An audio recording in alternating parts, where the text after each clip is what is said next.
तो सांग मैंने जय जगन्नाथ नमस्कार। आज गोटे जिन आज हूँ बुधवार सांग मैंने जापारे आपण मैंने आउ गोटे फ्रेश वाला ब्लॉग को आपण मानक स्वागत। तो आज बुधवार भितर माछ दीटा मुंड गोटे लांज मु गोटे गरी नहीं जाइए गोटे पार्टे विभक्त कर देइछि। आउ गोटे पार्टे स्पेशली माछ को छाणिकी मु झोल भी करिछि वीडियो माध्यम आपण मैंने देखिपारे। किंतु ये माछ भजा बेसर बाटण देकी देखो ये कौन कौन पड़ी केवल बेस माने रसुण पड़ी बेसुर पड़ी माने जोड़ा कि माने सोरिष बाटण पड़ी अदा पड़ी सब जिन पड़ी गोटे बाटण कर स्पेशली गोटे भाजी। यहाँ हूँ माने मो पु ये जिनसा को पसंद करे किंतु से झोल फल हेते खाए ना किंतु मोर ये जिनस जे मसला जातीय जिनस टी अधिक हेले भी मत टी भल लगे से आपको पूरा बाय बाय कर देछि।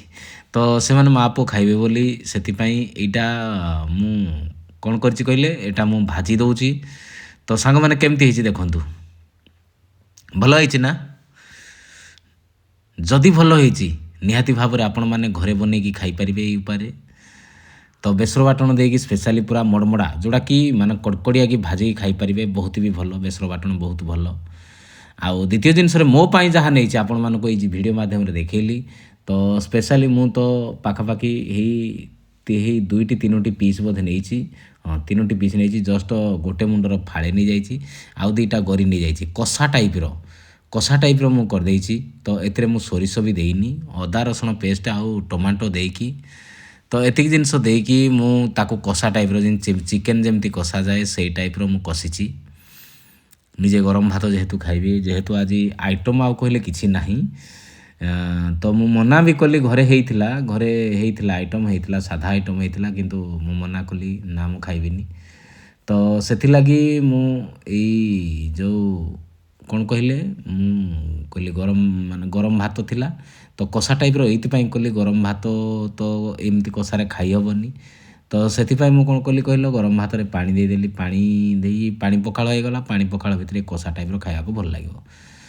तो कौन कौन मो सांग माने खाऊची सेटा वीडियो माध्यम आपण माने देखिबे। तो एटा कषा टाइप करदेली आउ दुई तीन टा साइड आइटम ता पाखरे मु लंबेइची आपण माने वीडियो माध्यम निहाती देखिबे। तो तेबे चलतु देखा आज खाइबा मु कौन खाऊची। तो सांग मैंने आज खाइबा कौन ना आज खाइबा मु आपण मानको स्पेशल देखुची देखंतु मु कहिथिली ना गरम भात पठा जाइतिला सेतिर पानी पकेइची एटा गोटे चटपटा दला करिची माने पियाज नहीं जाइची लेंबू कंचा लंका एटा तो आपण माने जानि पारथिबे कषा टाइप जो करथिली सेटा मु नेइची।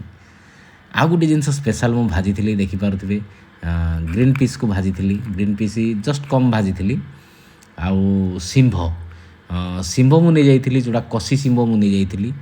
तो कषि शिंभ को बेसारा बाटन टिके जो बड़ी तो माछ बेसर जेहेतु से बेसारा बाटन टिके साड़ी कषि शिंभटा को भाजी देइथिली। तो एति भितर घर खाली भात आसीथिला आउ तो आइटम सांग माने मु बनैछि। तो जदि वीडियोटी भल लागुथिबो निहाती भाव में आपण माने लाइक करिवे आउ शेयर भी मध्य करिवे यूट्यूब चैनल को पळेइबे भूलिबेनी आज्ञा।